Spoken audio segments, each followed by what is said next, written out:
Hi guys. आज हम अपना यहाँ पे DBMS का एक PYQ डिस्कस करेंगे। ये जो हमारा गाइस PYQ है ये मार्च ऑफ 24 का है, अभी रिसेंट ही है, आफ्टरनून सेशन का है, क्विज 2 का PYQ है। तो हम चलो without any delay directly question से स्टार्ट करेंगे। तो सबसे पहला क्वेश्चन हमारा यहाँ पे ये है, question number 92। I'll give you 5 seconds guys, एक बार पॉज करके एक बार क्वेश्चन रीड कर लो।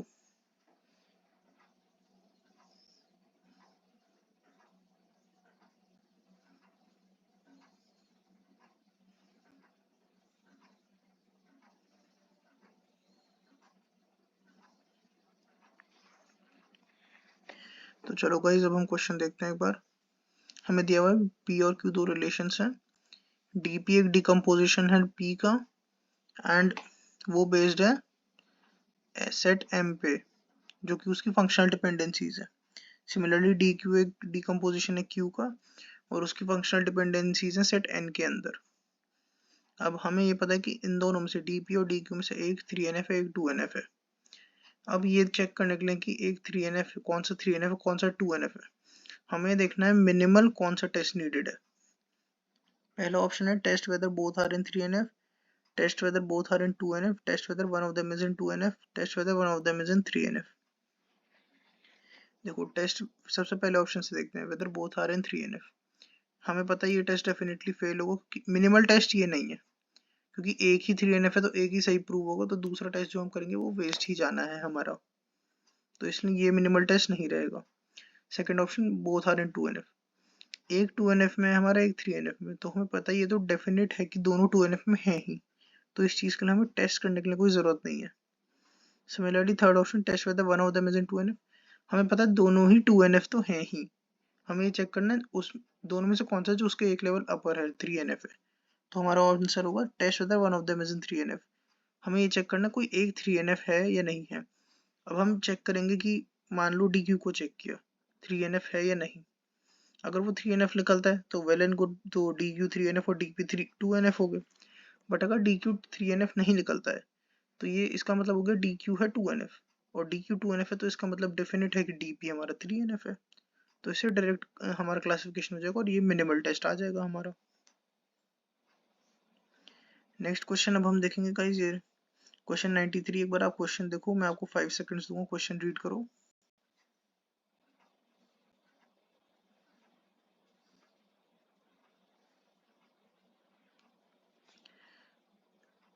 तो गाइस अब क्वेश्चन देखते हैं। तो हमें पहले एक रिलेशन R1 दिया है, एक रिलेशन R2 दिया है। R1 के जो हमारे वो हैं एट्रीब्यूट्स वो हैं XYZ, R2 के हैं PQRSZ। अब हमें इसके नीचे फंक्शनल डिपेंडेंसीज दी हैं, जो है P tends to QR, R tends to S, Z tends to P। ये हमारी फंक्शनल डिपेंडेंसीज हो गई। अब हमारा जो वो है, अब क्वेश्चन क्या है एग्जैक्ट, R1 जो है हमारे रिलेशन उसमें 60 टपल्स हैं, R2 में 100 टपल्स हैं। What are the minimum maximum and minimum number of tuples possible of R1 join R2। देखो R1 जॉइन R2 के जो हमारे मैक्सिमम और मिनिमम टपल्स हैं, अब ये जो जॉइन है हमारा, इसमें हम देखेंगे पहले इसमें से कॉमन टपल्स क्या हैं, वो हमारे मिनिमम हो जाएंगे कि जो सारे कॉमन हैं, कि मतलब मिनिमम कितने होने चाहिए हमारे कॉमन, वो हमारे यहाँ पे मिनिमम टपल्स हो जाएंगे, कि ये जॉइन है, हम एक तरीके से यहाँ पे इनका कॉमन वाले देख रहे हैं, ठीक है ना। अब हम ये एक बात बताओ, मिनिमम ये भी हो सकता है कि सारे ही टपल जो है वो दोनों के सेम हो, तो मिनिमम हमारा आंसर हो जाएगा 60, बिकॉज R1 में मैक्सिमम है ही 60, तो मिनिमम आंसर 60 भी हो सकता है। बट हमारा एक चांस ये भी है, हम अगर ध्यान दें कि दोनों में हो सकता है एक भी टपल सेम ना हो, दोनों कंप्लीटली डिफरेंट डिसजॉइंट सेट्स हो, ये उस केस में हमारा मिनिमम हो जाएगा 0। हमें यहाँ पे मिनिमम देखना क्या हो सकता है, तो हम यहाँ पे मिनिमम 0 ही लेके चलेंगे, बिकॉज ये पॉसिबिलिटी है हमारे पास एक कि दोनों डिसजॉइंट सेट्स हो, तो मिनिमम टपल हो गया 0। अब मैक्सिमम कितना होगा, मैक्सिमम हो सकता है सारे ही सेम हो, मतलब दैट इज अ पॉसिबिलिटी। तो इस केस में क्या होगा, आंसर हमारा मैक्सिमम 60। क्यों, R1 में टोटल टपल्स ही 60 हैं और R2 में 100, तो मैक्सिमम हो ही हमारे 60 सकते हैं। तो आंसर होगा मैक्सिमम 60 मिनिमम 0। हम चेक करते हैं तो देखो हमारा आंसर सही है, मैक्सिमम 60 है और मिनिमम है हमारा 0। तो गाइस अब हम नेक्स्ट क्वेश्चन पे बढ़ेंगे, क्वेश्चन नंबर 94। अब एक बार आप ये क्वेश्चन रीड करो, I will give you 5 seconds.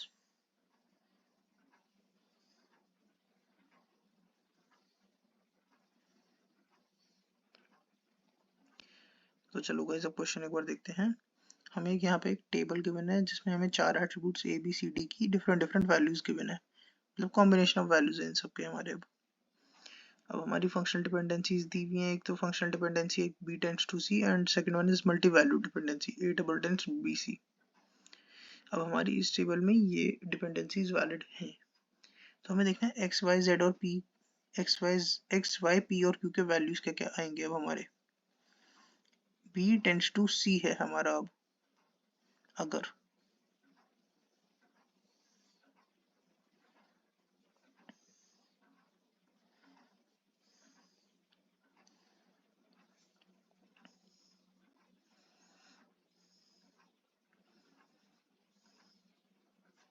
एक मिनट रुको बस गाइस।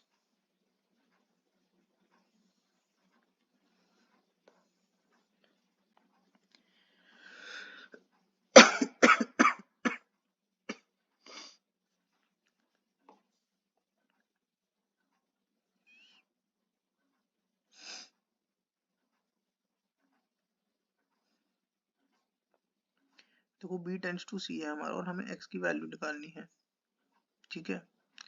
तो अब हम यहाँ पे देखेंगे कि जैसे यहाँ इसमें हम सेकंड वाली रो देखो जिसमें x हमारा जो है c है। अब b टेंड्स टू c है मतलब कि c जो है हमारा b पे डिपेंडेंट हो गया। अब जहाँ x है अगर हम उसके अकॉर्डिंग देखें कि a है a1 b है b2, अब c जो है यानी x जो है वो हमारा b पे डिपेंडेंट है। तो हम एक बार ये चेक करेंगे कि b2 वैल्यू और कहाँ है टेबल में। तो हमें b2 सीधे सीधे उसके जस्ट नीचे वाले कॉलम में रो में दिख रहा है, b2 है। उस केस में c की हमारी क्या वैल्यू है c2। अब b टेंड्स टू c यानी ये दोनों फंक्शनल डिपेंडेंसीज हैं तो b और c जो है आपस में इंटर रिलेटेड हैं। तो जब b2 के रिगार्ड में c2 है वैल्यू c की नीचे वाले रो में, तो सिमिलरली हम ऊपर वाले रो में भी सेम चीज करेंगे। तो इसके अकॉर्डिंग कि हमारा x भी b2 पे ही डिपेंडेंट होगा तो x की वैल्यू भी हमारी यहाँ same as the column just below it c2 हो जाएगी। तो x का आंसर आ गया हमारा c2।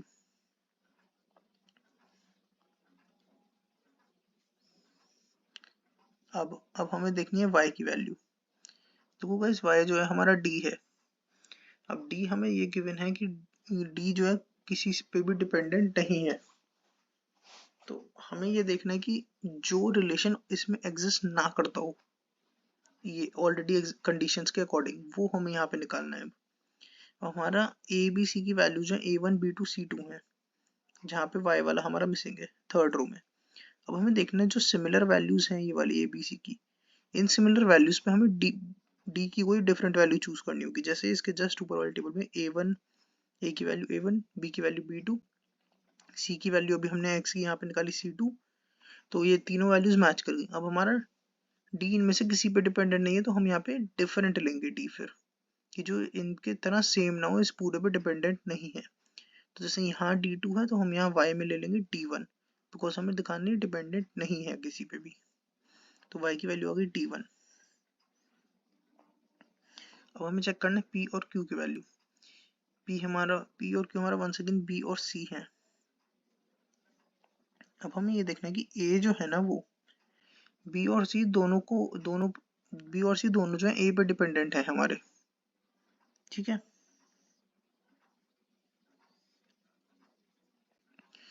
तो अब हम देखेंगे जहाँ पे A की वैल्यू, जैसे यहाँ पे A1 दे रखे हैं जहाँ P और Q मिसिंग है, तो हम देखते हैं जहाँ A की वैल्यू A1 हो प्लस D बिकॉज हमारा डिपेंडेंट नहीं है किसी पे भी, तो A की वैल्यू A1 हो और जैसे यहाँ पे D की वैल्यू D2 है, तो हम देखें A की वैल्यू तो सेम हो बट D की वैल्यू डिफरेंट हो। वहाँ जो B C की वैल्यूज हैं हम उसको यहाँ पे रिलेट कर सकते हैं, just like the first row. A की वैल्यू A1 है, D की वैल्यू यहाँ पे D फर्स्ट रो में D1 है, नीचे जहाँ P Q मिसिंग है वहाँ D2 है। तो हम P और Q की वैल्यू यहाँ फर्स्ट वाले अपने रो से डिपेंड वो कर सकते हैं कोरिलेट। तो यहाँ पे हमारे P और Q की वैल्यू B1 और C1 हो जाएगी। इस तरीके से हमारा आंसर हो जाएगा ऑप्शन नंबर डी यहाँ पे।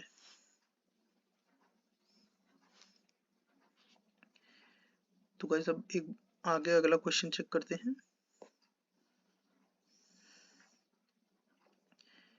ये हमारा सिंपल क्वेश्चन नंबर 95 है।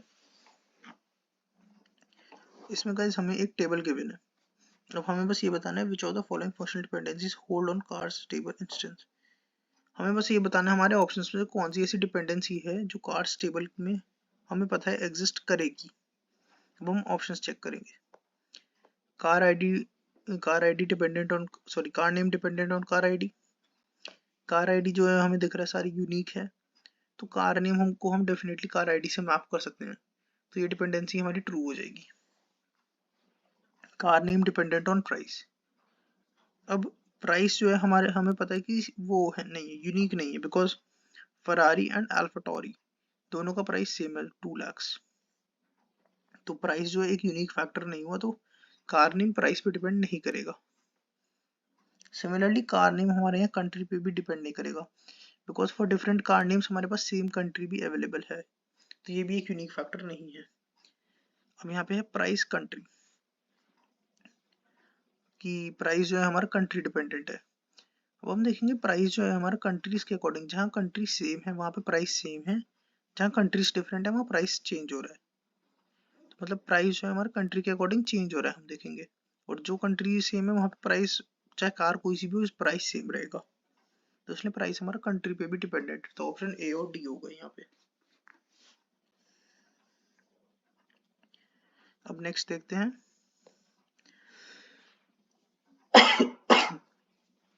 नेक्स्ट है हमारा 96 क्वेश्चन। यहाँ पे क्वेश्चन पढ़िएगा एक बार 5 सेकंड से।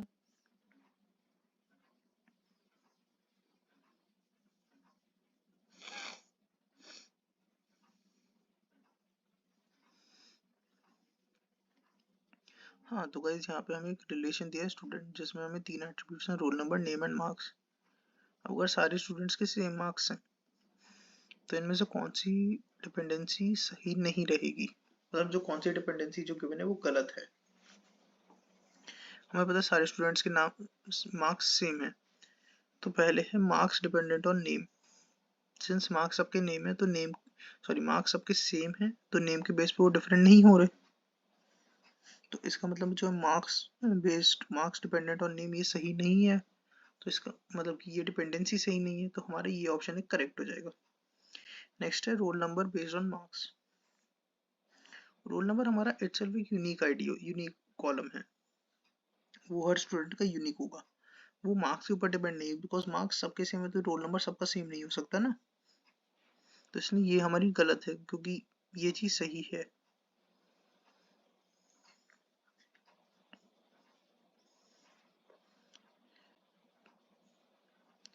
थर्ड आता है हमारा marks dependent on roll number. हमारा रोल नंबर यूनिक आईडी है तो वो मार्क्स पे डिपेंड नहीं हो सकता, बट मार्क्स तो हमारे रोल नंबर पे डिपेंड हो सकते हैं ना गाइस। तो ये यहाँ पे क्योंकि रोल नंबर यूनिक आईडी और मार्क्स नहीं, मार्क्स सबके सेम हो सकते हैं, सबके इंडिविजुअली डिफरेंट हो सकते हैं, तो इसमें कुछ क्वेश्चन नहीं है कि ये रहे ना रहे, इससे कोई हमें वो नहीं आएगा, फर्क नहीं पड़ेगा, तो ये हमारी सही रहेगी। एंड देन आता है last option, name dependent on marks. अब देखो नेम जो है हमारा किसी का भी मार्क्स पे डिपेंडेंट नहीं है, क्योंकि मार्क्स एक यूनिक नहीं है, मार्क्स जो है सबके सेम है और नेम जो है सबके डिफरेंट होंगे, तो यहाँ पे इनवैलिड हो गई ये वाली डिपेंडेंसी, तो इसे भी हम सही नहीं मानेंगे। अब हम नेक्स्ट क्वेश्चन देखते हैं। तो क्वेश्चन नंबर 97 का एक बार क्वेश्चन रीड करो 5 सेकंड्स।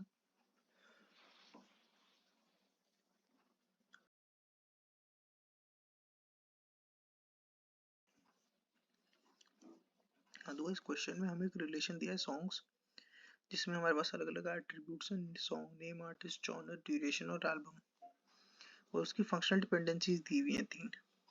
अब हमें बताना है कौन सी स्टेटमेंट जो है फॉल्स है यहाँ पे।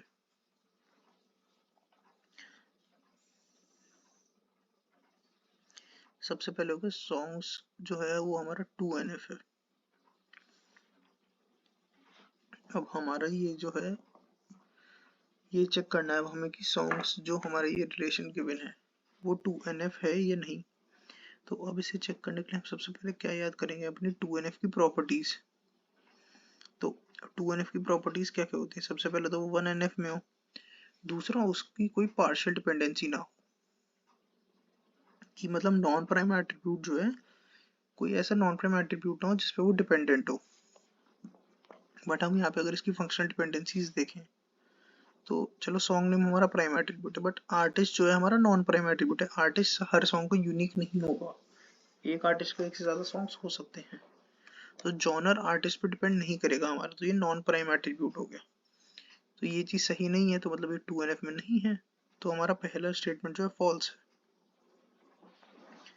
Second is functional dependency artist based on genre, ये हमने अभी भी डिस्कस ही किया है सेम चीज।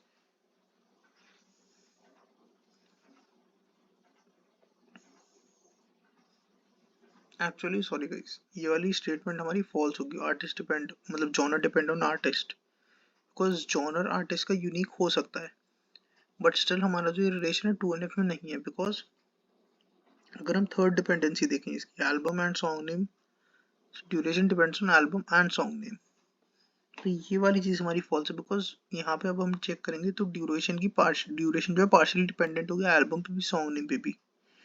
तो एल्बम एल्बम वो sorry duration dependent on album और या फिर duration dependent on song name, ये पार्शियल डिपेंडेंसीज एग्जिस्ट करेंगी इस रिलेशन में, क्योंकि इसे हम डिकम्पोज कर सकते हैं। तो इसलिए यहाँ पे हमारा ये जो है 2NF नहीं है अभी भी। बाकी 1NF तो हमें पता है रिलेशन होता ही है। And song name sorry artist dependent on song name violets 2NF, ये सही नहीं है बिकॉज हमें पता है ये कोई पार्शियल डिपेंडेंसी नहीं है, क्योंकि ये क्या कहते हैं हमारा सॉन्ग हर सॉन्ग जो होगा वो एक यूनिक आर्टिस्ट का ही होगा। तो artist can be dependent on song name over है।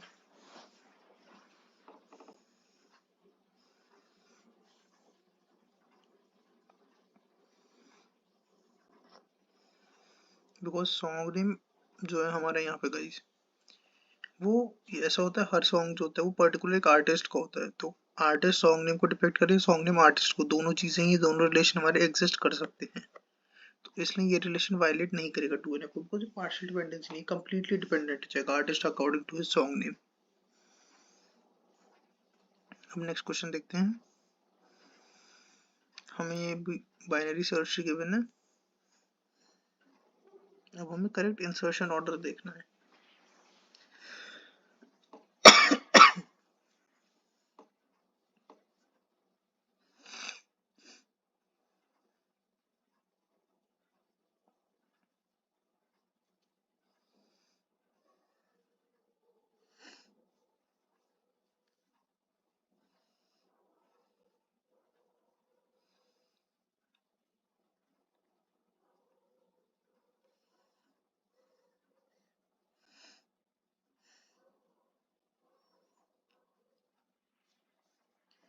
तो गाइस अब हमें ये बाइनरी सर्च करना है, हमें चेक करना है इंसर्शन ऑर्डर करेक्ट क्या होगा। हमें पता है सबसे पहला एलिमेंट 46 होगा, सब में वो ये सही है। हमें पता है नेक्स्ट टू एलिमेंट्स 21 और 71 होंगे, पहले 21 भी आ सकते हैं पहले 71 भी, तो दोनों ही चीजें हो सकती हैं, पहले 71 आए फिर 21 या पहले 21 फिर 71। तो स्टिल हमारा पहले सीक्वेंस आ गई 46 21 71। जैसे यहाँ पे देखो आ गया 46 21 71, ये दोनों उल्टे भी हो सकते हैं कि 46 71 21। अब नेक्स्ट अगर हम देखें तो नेक्स्ट अब हम अगले लेवल पे जाएंगे, थर्ड लेवल पे, तो 11 35 59 82। सबसे पहले हमारा लेफ्ट से देखेंगे तो 11 और 35 पॉर्डर है, तो ये हो सकता है पहले 11 कॉमा 35 या फिर पहले 35 या फिर और फिर 11, कोई भी सीक्वेंस हो सकती है। ठीक है, और उसके बाद हमारा आएगा जब हम लेफ्ट पे जा रहे हैं, तो एक बार पूरा पहले लेफ्ट देखते हैं। तो लेफ्ट जब पूरा करेंगे तो अब 11 का एलिमेंट हो गया 16 35 होगा 26 और 35 41 सॉरी, तो 16 और 26 में से ही कोई एक पहले आएगा, तो ये भी हो सकता है कि पहले 16 आ जाए फिर 26, या फिर पहले 26 आ जाए फिर 16, मतलब कॉम्बिनेशन बन जाएंगे 4 5। अब हम पहले इसमें से ऑप्शन एलिमिनेट करेंगे। देखो जो हमारा सेकंड ऑप्शन है उसमें 46 71 21 ठीक है, 11 ठीक है। यहाँ 26 35 से पहले आ गया, 35 पेरेंट एलिमेंट है 26 का, तो ये वाला हमारा एब्सोल्युटली रॉन्ग हो गया यहाँ पे। अब सिमिलरली अब हम नीचे आएंगे तो लास्ट ऑप्शन हमारा क्यों एलिमिनेट हुआ है, 46 21 71 ठीक है, 35 11 यहाँ तक भी ठीक है, 16 26 ये भी ठीक है। फिर हमारा आगे यहाँ पे डायरेक्टली 82, 82 राइट साइड है। अब हम 82 से इंसर्ट करने से पहले लेफ्ट साइड कंप्लीट करना है, तो यहाँ पहले 41 इंसर्ट होना चाहिए 82 से पहले, राइट साइड से पहले, बट यहाँ 41 बाद में है, तो यहाँ पे इसलिए ये वाला ऑप्शन भी एलिमिनेट हो गया। तो हम ये वाले अपने ऑप्शन दे देते हैं इससे।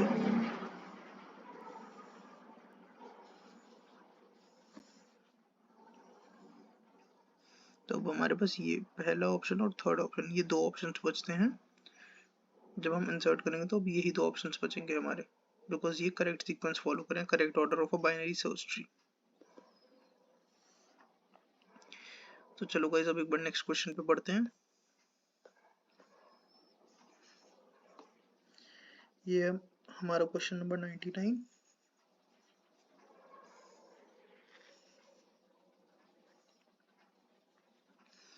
इसमें हमारा एक रिलेशन है R जिसके एट्रीब्यूट्स हैं A B C D E F। इसके फंक्शनल डिपेंडेंसीज हमें गिवन है A to B, C D to E, E to F, F to B।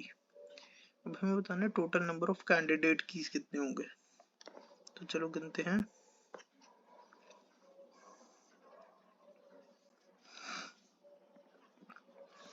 Candidate की वो है जो कि एक प्राइमरी की बन सकते हैं, यानी जिससे हम सारे के सारे एलिमेंट्स यहाँ पे डिटरमाइन कर सकते हैं।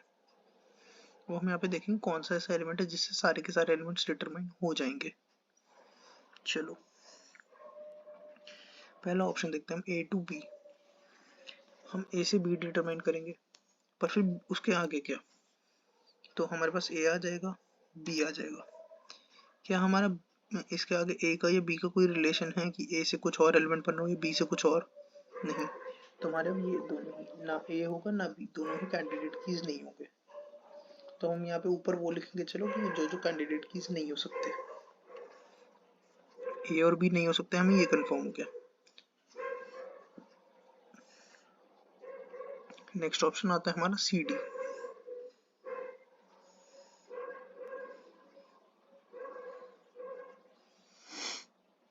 अब C D को अगर हम चेक करें तो C D से क्या आ रहा है, C को आगे हमारे पास D आ गया, इससे हमारे पास E भी आ जाएगा, C D takes to E है, E आ गया तो E टेक्स टू F से F आ गया हमारे पास। नेक्स्ट जो है F टेंड्स टू B से B आ गया हमारे पास, C D E F B हमारे पास 5 आ गए। पर कौन सा अब हमारे पास यहाँ पे एलिमेंट रह गया, A।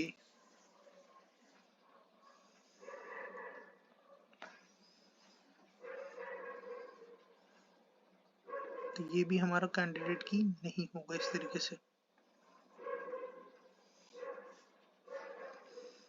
तो सी डी भी नहीं है हमारा, तो A, B, C, D। अब नेक्स्ट क्या है, E। वही E से F आएगा हमारा, F से B आ जाएगा, पर इसके आगे हमारा कोई एलिमेंट नहीं बचा, तो हमारा E F ना E होगा हमारा अब यहाँ पे। तो ये 5 एलिमेंट्स तो रिजेक्ट हो गए हमारे। अब है F से हमारा सिर्फ B आ रहा है, उसके आगे कुछ भी नहीं, तो इसका मतलब इनमें से कोई भी हमारा अब एक कैंडिडेट की नहीं होगा। तो अब हमारा कैंडिडेट की 0 होगा यहाँ आंसर, नहीं। एक बात याद रखना, कोई भी अगर आपकी प्राइमरी की होगी एक रिलेशन में, ये डेफिनेट है, और जो प्राइमरी की होती है आप उसे कैंडिडेट की भी कह सकते हो। तो यहाँ पे आंसर हमारा सिर्फ 1 होगा कि एक ही कैंडिडेट की पॉसिबल है जो कि हमारी प्राइमरी की बन जाएगी। तो चलो नेक्स्ट क्वेश्चन देखते हैं, question number 100। Consider a disk having 128 tracks per surface, 512 sectors per track and 256 bytes per sector। ठीक है, If the minimum number of bits required to access a sector is 22, then find out number of platters required.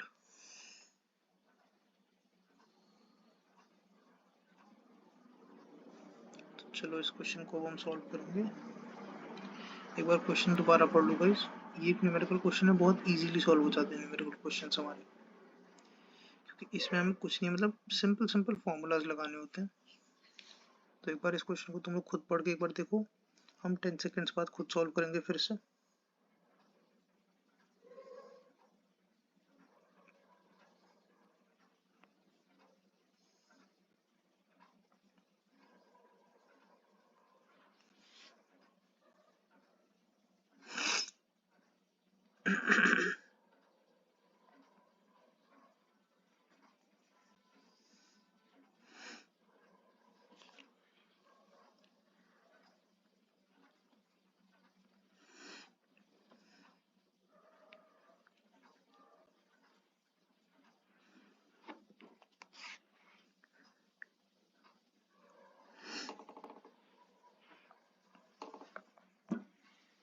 तो चलो guys अब calculate करते हैं इसे। पहले लिखते हैं हमारे पास क्या क्या गिवन है।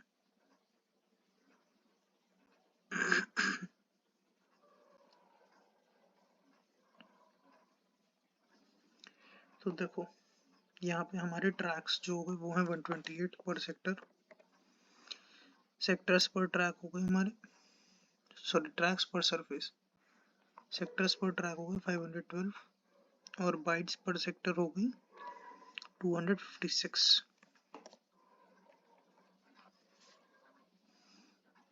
तो अगर हम पर सरफेस बाइट्स निकालें तो हमारी कितनी आएंगी? पर सरफेस बाइट्स कितनी आएंगी? कितने ट्रैक्स है? 128। हर ट्रैक में कितने सेक्टर है? 512 और हर सेक्टर में कितने बाइट्स होगा? 256। ठीक है, इससे हमारे पर सरफेस टोटल बाइट्स आ गई।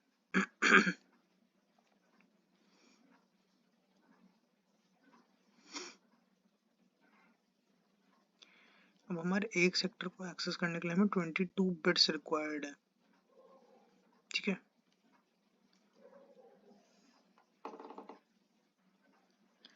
तो अब हम यहाँ पे क्या करेंगे, पहले टोटल नंबर ऑफ सेक्टर्स एक बार देखेंगे। अब टोटल नंबर ऑफ सेक्टर्स क्या होता है हमें यहाँ पे गिवन नहीं है, तो हम टोटल नंबर ऑफ सेक्टर्स अब कैलकुलेट करेंगे।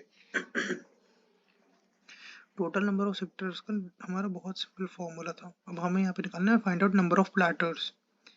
नंबर ऑफ सेक्टर्स जो होते थे हमारे, टोटल नंबर ऑफ सेक्टर्स वो बहुत इजी है। Number of platters multiplied by number of tracks per surface, tracks per surface और फिर multiplied by sectors per track, sectors per track.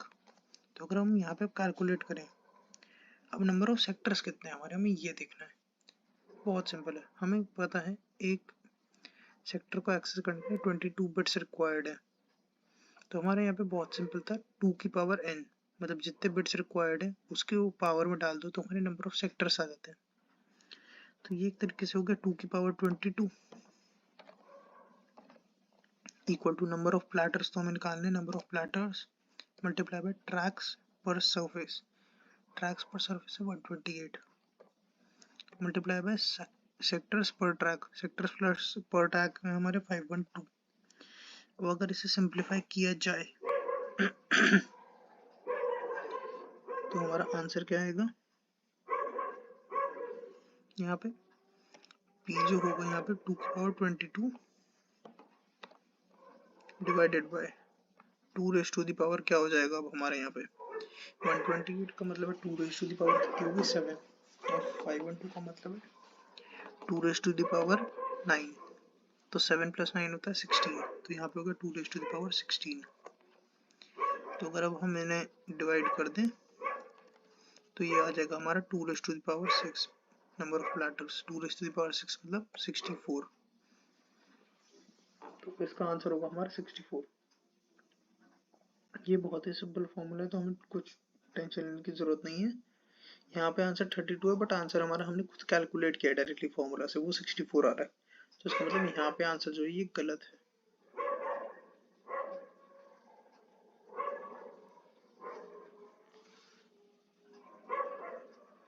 चलो अब नेक्स्ट क्वेश्चन देखते हैं 101।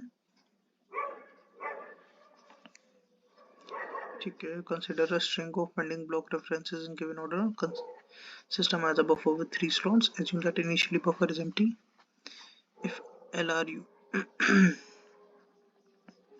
buffer policy is used, how many misses will occur while referencing all the requested blocks? Number of Mrs क्या होते हैं, अब हम ये पता है हमें कि कितने एलिमेंट्स हमसे मिस हुए हैं यहाँ पे, मतलब कितने ऑलरेडी प्रेजेंट थे। अब वो देखते हैं। सिंपली हमें कुछ नहीं है, हमें ब्लॉक दिया है, एक एक करके एलिमेंट इंसर्ट करेंगे। 3 स्लॉट्स हैं हमारे पास। सबसे पहले 4 आ गया, फिर 5 आ गया, फिर 2 आ गया। नीचे हम यहाँ पे मिसेस का काउंट रखेंगे अपने। अब हमारे पास अगला एलिमेंट जो है, फोर्थ एलिमेंट है 5। 5 ऑलरेडी प्रेजेंट है, तो हमारा मिस हो गया 1। 0 था पहले, +1। नेक्स्ट एलिमेंट क्या है हमारा 3। 3 प्रेजेंट नहीं है अब यहाँ पे, पर यहाँ पे 3 प्रेजेंट नहीं है तो क्या हो गया, यहाँ पे हम देखेंगे कि जो हमारा लीस्ट रिसेंटली यूज्ड एलिमेंट है, हम वो ढूंढेंगे कौन सा है इन सब में। लीस्ट रिसेंटली यूज यानी जो हमारा सबसे जल्दी एलिमेंट आया था यहाँ पे। अब ये देखो सबसे जल्दी कौन सा एलिमेंट आया था इसमें, हमारा सबसे जल्दी यानी सबसे पहला एलिमेंट हो गया अब यहाँ पे, वो है हमारा 4। तो हम सबसे पहले एलिमेंट को यहाँ पे कर देंगे इससे रिप्लेस। तो हमने यहाँ पे 4 को दिया हटा, और यहाँ 5 हो गया पहला एलिमेंट, अब आगे आ गया 3।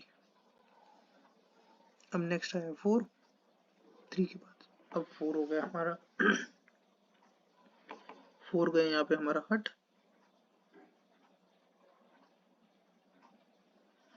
तो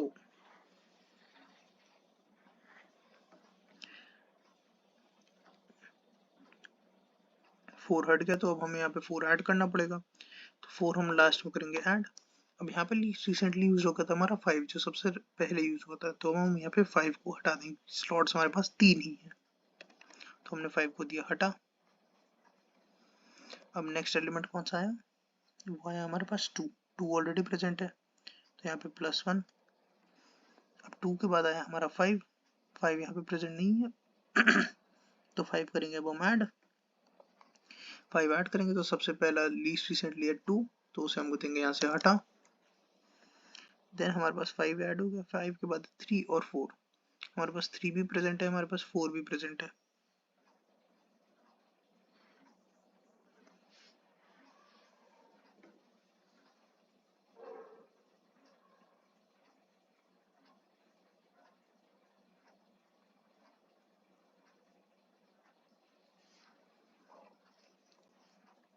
गाइस तो अब हम यहाँ पे ये देखेंगे हमारे टोटल नंबर ऑफ एलिमेंट्स कितने थे। 1 2 3 4 5 6 7 8 9 10। 10 में से हम यहाँ पे ये जो था हमारा ये हिट काउंट था कि कितने एलिमेंट्स प्रेजेंट थे तो अब हम देखेंगे कि हिट काउंट क्या होगा हमारा, total elements minus hit count कर दो तो मिस काउंट आ जाएगा। तो 10 है यहाँ पे total elements minus hit count 2 करोगे तो मिस काउंट आ गया हमारा 9। बट यहाँ हमारी कोई तो मिस्टेक हुई है, हम एक बार दोबारा देखते हैं। काउंटिंग में कोई मिस्टेक हो गई है, तो अब हम यहाँ पे मिस काउंट ही चेक करेंगे। सबसे पहले कोई भी एलिमेंट नहीं है, तो 4 ऐड करना है। मिस काउंट यानी वो होता है जब हमें एलिमेंट ऐड करना पड़ रहा है बफर में, तो वो मिस होता है। 4 है हमारा, 4 सबसे पहले अब हम ऐड कर रहे हैं, तो यहाँ पे मिस में ऐड हो गई क्योंकि ये 4 पहले नहीं था, तो +1। फिर अगला 5 ऐड किया, फिर अगला 2। ऐसी ना 5 था पहले ना 2 था, तो दोनों के लिए +1 हो गया मिस काउंट में। अब 4 5 2 5 5 ऑलरेडी प्रेजेंट है, तो ये हो गया हमारा हिट कि ये ऑलरेडी प्रेजेंट है। अब हम जाएंगे नेक्स्ट पे। नेक्स्ट हमारा 5 के बाद क्या आता है 3। 3 हमारा यहाँ पे प्रेजेंट नहीं है, तो हमें 3 करना पड़ेगा ऐड। 3 हम ऐड कर रहे हैं, तो यहाँ पे 4 देंगे हटा, और ऐड कर रहे हैं तो हम यहाँ पे मिस काउंट भी ऐड करेंगे +1। अब 3 के बाद हमारा आता है 4। 4 हमने हटा दिया, तो 4 हमें दोबारा ऐड करना पड़ेगा, तो मतलब ये भी मिस काउंट में ऐड हो जाएगा हमारा एक और नंबर, तो एक और हमने +1 कर दिया। अब 4 5 2 5 3 4, अब आया 2।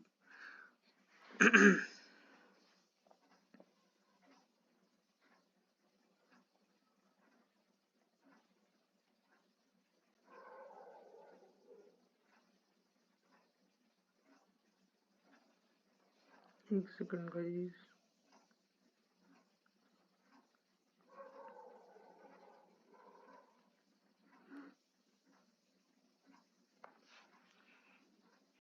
अच्छा एक हमने कर दिया। अब यहाँ पे गलती देखो, यहाँ पे हमारा 4 हमने ऐड किया, 5 हमने ऐड किया, 2 हमने ऐड किया, ठीक है। तो हमारा मिस काउंट अभी 3 है। इसके बाद जब 5 दोबारा आया, 5 दोबारा आने का मतलब है 5 दोबारा हिट किया, तो ये सबसे रिसेंटली यूज हो गया अब, क्योंकि सबसे रिसेंटली ये कर किया है। तो अब हमने जो ये 4 5 2 था, इसकी हमारी सीक्वेंस हो जाएगी चेंज, ये हो जाएगा 4 2 5, ठीक है।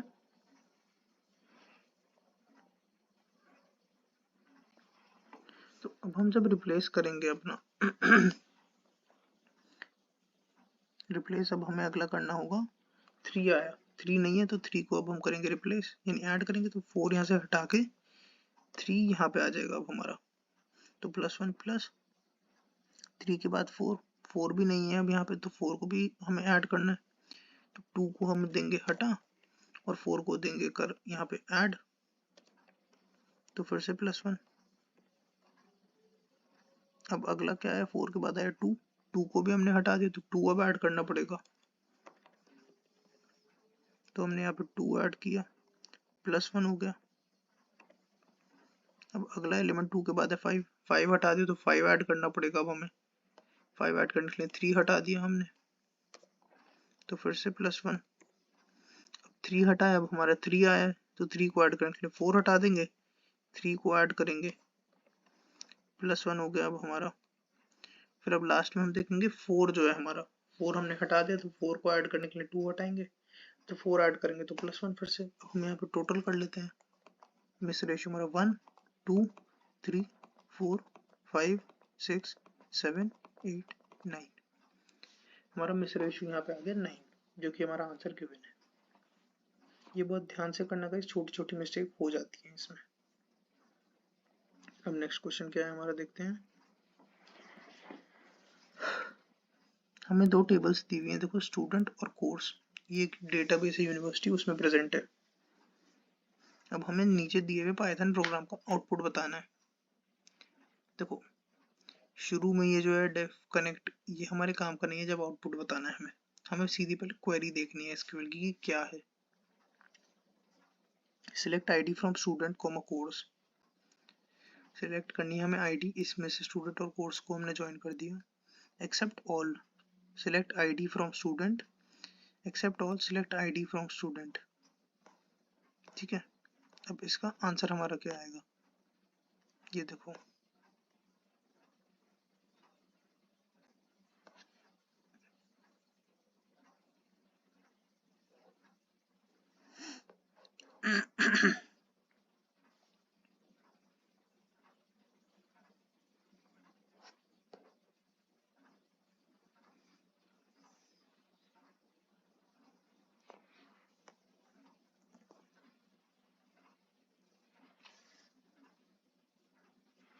गाइस, एक बार खुद करना है तुम्हें, 5 सेकंड बाद हम डिस्कस करेंगे, 5 नहीं 10 सेकंड बाद हम डिस्कस करेंगे, एक बार खुद ट्राई करो,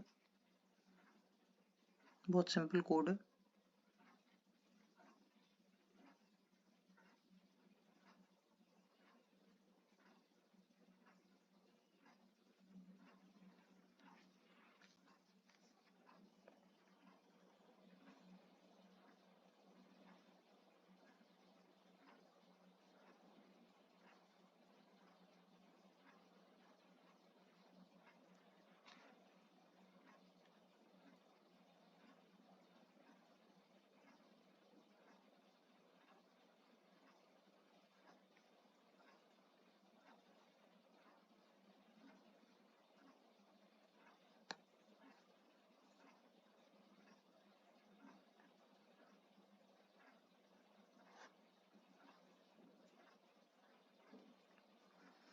देखो guys,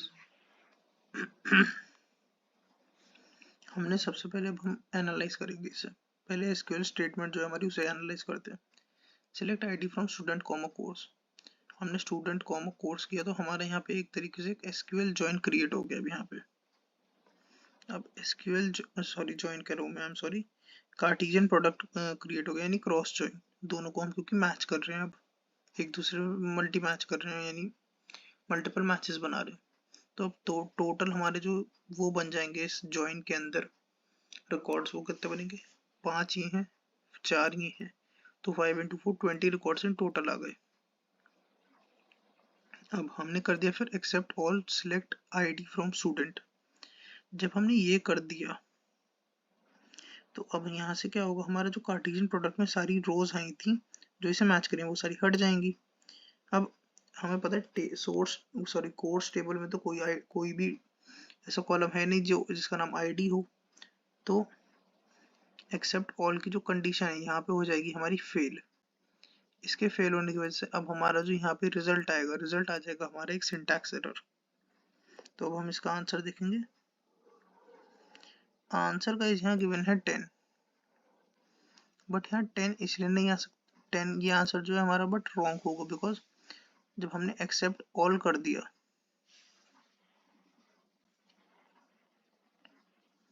accept all select ID from student हो गया, फिर से फिर except all select ID from student.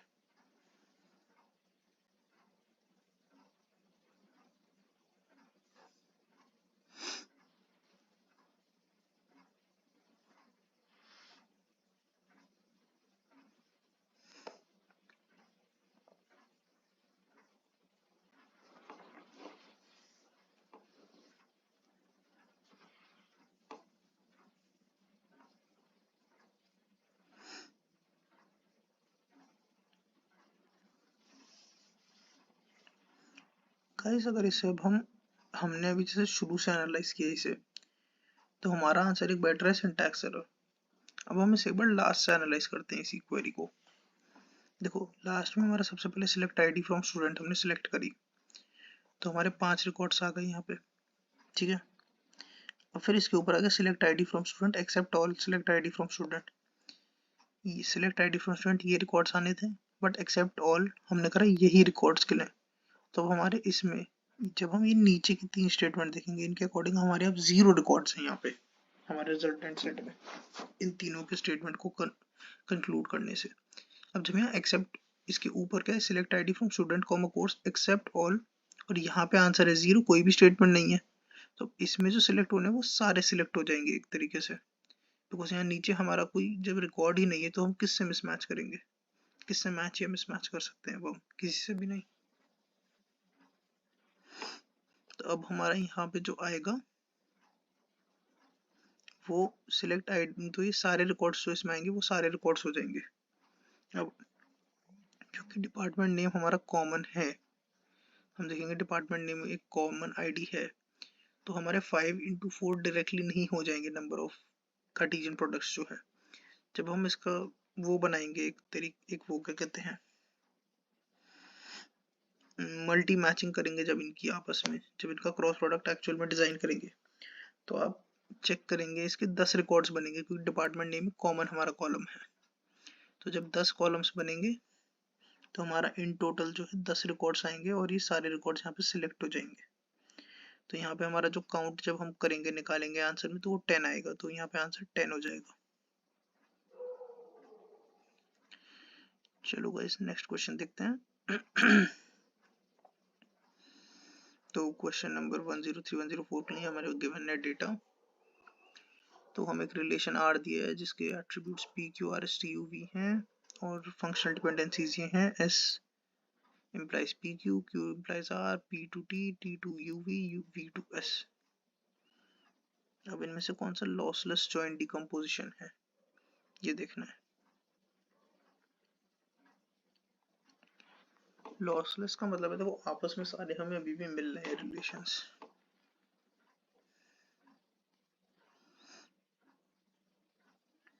हमें पहला है पी क्यू आर और R S T U V, ये हमारा लॉस ही होगा, क्यों, R S T U V में हमें पी क्यू, अगर हम पहले वाले रिलेशन देखें पी क्यू आर, तो हमारा पी क्यू आर से जो है हमारे पी क्यू आर तो एलिमेंट्स हैं, बट आर जो है हमें किसी और को इम्प्लाई नहीं कर रहा, तो हमारे जो है सारे के सारे एलिमेंट्स नहीं आ पाएंगे यहाँ पे। एक्चुअली फर्स्ट रिलेशन में तो हम ऑब्टेन कर ही सकते हैं, बिकॉज पी से टी आ रहा है, टी से यू वी वगैरह आ जाते हैं हमारे सारे एलिमेंट्स। बट सेकेंड रिलेशन में अगर आप देखोगे, सेकेंड रिलेशन में आप ऑब्टेन नहीं कर पाओगे वो सारे एलिमेंट्स, इसलिए ये हमारा क्रॉस जाएगा ये, क्योंकि ये लॉसी हो जाएगा। सिमिलरली अब हम सेकंड वाले को जज करेंगे तो सेकंड वाले में भी सेम चीज़ रहती है हमारी, बट इंस्टेड अगर हम यहाँ पे लास्ट वाला ऑप्शन सिलेक्ट करें पी क्यू आर एस और एक एस टी यू वी, यहाँ दोनों में एक कॉमन एलिमेंट है हमारा, वो कॉमन एलिमेंट जो आपस में एलिमेंट्स को भी वो करता है हमारे डिनोट, तो इसलिए यहाँ पे हमारा, क्योंकि हमें पता है यहाँ से V से S आ जाएगा, S से हम यहाँ पे इसे ज्वाइन कर सकते हैं बिकॉज S टेंड्स टू PQ, तो इसलिए ये हमारा लॉसलेस हो जाएगा join.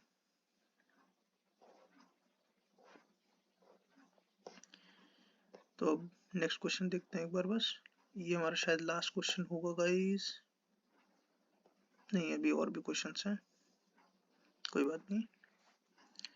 Which highest normal form achievable, highest normal form अब हम देखते हैं 1NF तो होता ही होता है हमें पता है, तो उसके लिए तो हमें कुछ वो सोचना ही नहीं है, 1NF तो ये है ही। अब हमें देखना है 2NF 3NF में, 2NF मतलब पार्शियल डिपेंडेंसी नहीं होनी चाहिए यहाँ पे। अब आप चेक करोगे पार्शियल डिपेंडेंसी कहीं बन रही है, कहीं ऐसा है कि जो हमारी प्राइमरी एट्रीब्यूट है, प्राइमरी जो हमारा मतलब टेंडिंग एट्रीब्यूट है, वहाँ पे कोई भी दो एट्रीब्यूट्स हो, ऐसा तो किसी में भी नहीं है भाई, तो हमारा 2NF की भी मतलब यहाँ पे कोई पार्शियल डिपेंडेंसी वाली कंडीशन बैठ ही नहीं रही है, तो हमारा 2NF भी ये हो जाएगा। अब फिर 2NF के बाद अगला आता है हमारा 3NF, तो हमें देखना है 3NF क्या होता है। 3NF में होता है कि हमारा ट्रांजिटिव डिपेंडेंसी तो नहीं है। ट्रांजिटिव डिपेंडेंसी क्या होता है हमारे, अब ये देखना पड़ेगा कि जैसे A टेंड्स टू B और B टेंड्स टू C, तो A टेंड्स टू C ना हो, तो अब हमें बस वो चीज़ एक बार चेक करनी है।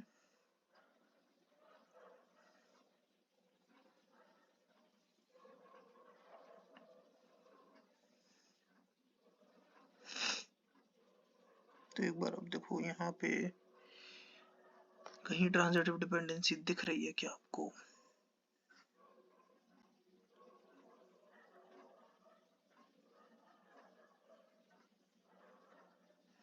देखो अब एक चीज दिखाता हूँ आपको यहाँ, जैसे हमारा V टेंड्स टू S है और S टेंड्स टू PQ है, इससे हमारा एक V टेंड्स टू PQ आ गया, ठीक है। अब सिमिलरली अगर हम देखें तो जैसे P टेंड्स टू T है और T टेंड्स टू UV हो गया, तो इससे P टेंड्स टू UV आ गया। बट अगर ये दोनों डिपेंडेंसी एग्जिस्ट करेंगी तो ये ट्रांजिटिव नेचर हो जाएगा, क्यों? इन दोनों से हमें ये एक से ये मिला, इससे ये मिला, और ये आपस में हम देखेंगे तो ये डिपेंडेंसी एग्जिस्ट कर रही है, तो बिकॉज V P को भी डिटरमाइन कर रहा है, P भी V को डिटरमाइन कर रहा है, तो एक यहाँ ट्रांजिटिव डिपेंडेंसी भी एग्जिस्ट कर जाएगी हमारी, तो ये 3NF नहीं हो सकता। 3NF नहीं होता तो BCNF भी नहीं होगा, तो हमारा हाईएस्ट नॉर्मल फॉर्म यहाँ पे आ जाएगी 2NF। 3NF में एक और एट्रीब्यूट होता है जिसमें हम एक बार चेक कर सकते हैं कि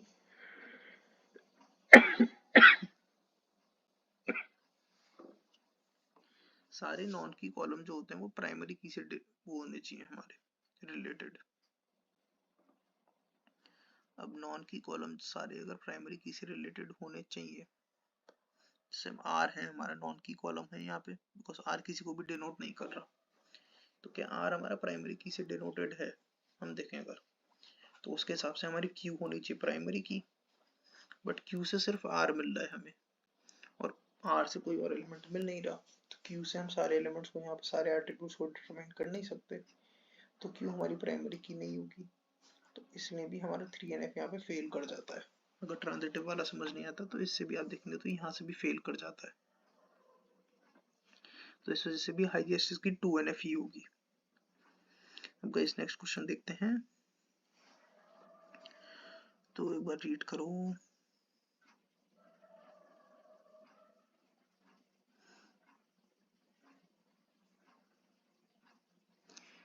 तो गाइस अब हमें यहाँ पे एक डेटाबेस दिया हुआ है जिसका नेम है Formula 1।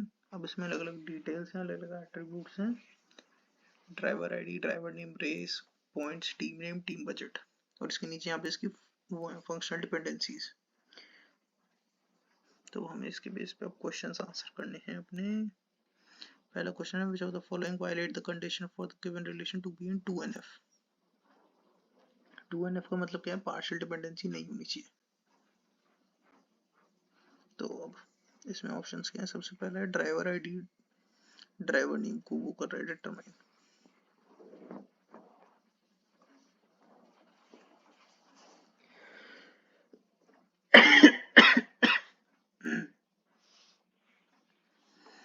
क्या ड्राइवर आईडी हमारा ड्राइवर नेम को डिटरमाइन कर रहा है, क्या ये 2NF को वायलेट कर रहा है? यहाँ पे ऑप्शन है हाँ। हम देखेंगे कैसे वायलेट कर रहा है हमें।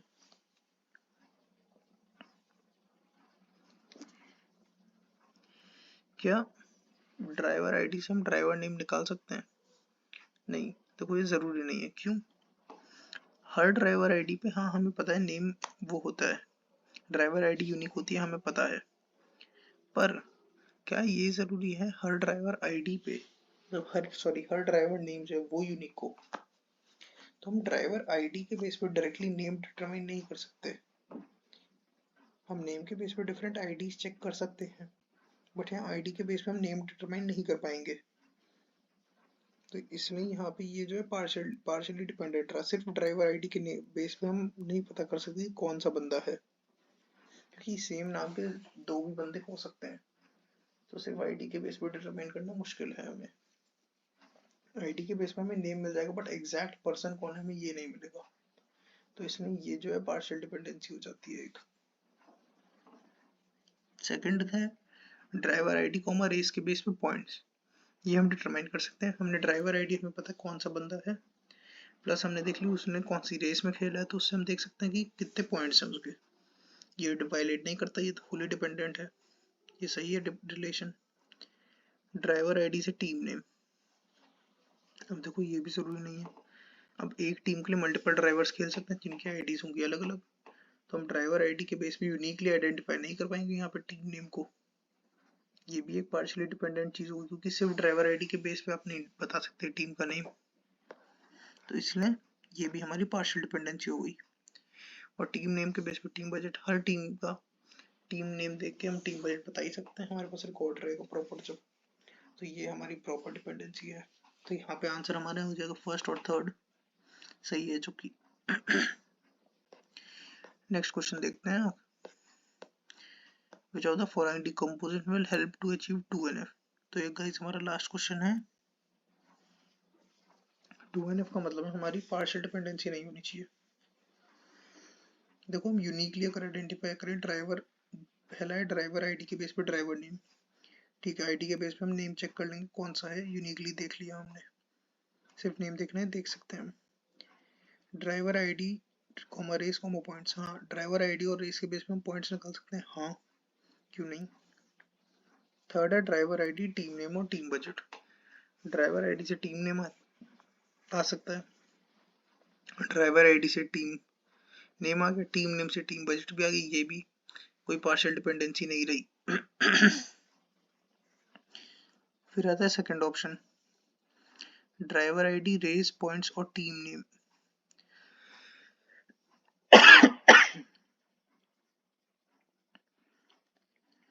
तो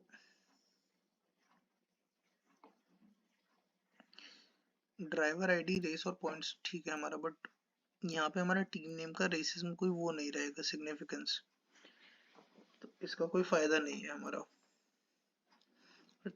थर्ड ऑप्शन में अगर आप देखोगे, मतलब सेकंड ऑप्शन में इन ऑप्शंस के बेस पे आप ड्राइवर आईडी और रेस के बेस पे टीम नेम नहीं बता सकते, क्योंकि अलग अलग आईडी के हो सकता है रेसर्स जो सेम टीम के वो कर रहे हो, तो टीम नेम यूनिकली नहीं आएगा। थर्ड ऑप्शन देखोगे तो ड्राइव, इसमें पहला ही table driver ID, driver name, points, driver ID के बेस पर आप पॉइंट्स नहीं बता सकते, डिफरेंट आईडीज पे भी सेम पॉइंट आपके आ सकते हैं और हमें इंडिविजुअल रेस के बताने पड़ेंगे। वो एक रेसर जो ड्राइवर आईडी का है वो मल्टीपल रेसेस में होगा, तो उसके हर रेसेस में पॉइंट्स अलग अलग रहेंगे, किसी में कोई से किसी में कोई से सेम भी हो सकते हैं, तो यूनिकली नहीं बता पाएंगे। फिर लास्ट वाले में हम टेबल नंबर 3 देखेंगे, तो team name, team budget, driver name. Team name के बेस पे टीम बजट निकाल सकते हैं, हाँ। टीम नेम के बेस पे ड्राइवर नेम नहीं निकाल सकते, क्यों? एक टीम में काफी सारे ड्राइवर्स हो सकते हैं, तो हम एक ड्राइवर को यूनिकली निकाल लें सिर्फ, तो वो पॉसिबल यहाँ पे नहीं होगी। एक टीम में एक से ज्यादा ड्राइवर्स भी हो सकते हैं, तो ये यूनिक रिलेशन नहीं रहेगा हमारा, तो ये भी पार्शियली डिपेंडेंट ही रहेगा, तो ये भी हमें 2NF फेल कर देगा, तो इसलिए हमारा फर्स्ट ऑप्शन ही सही है। तो गाइस ये था हमारा एक PYQ पहला TBMS का क्विज 2 का। तो गाइस चलिए अब नेक्स्ट क्लास में मिलेंगे। Thank you.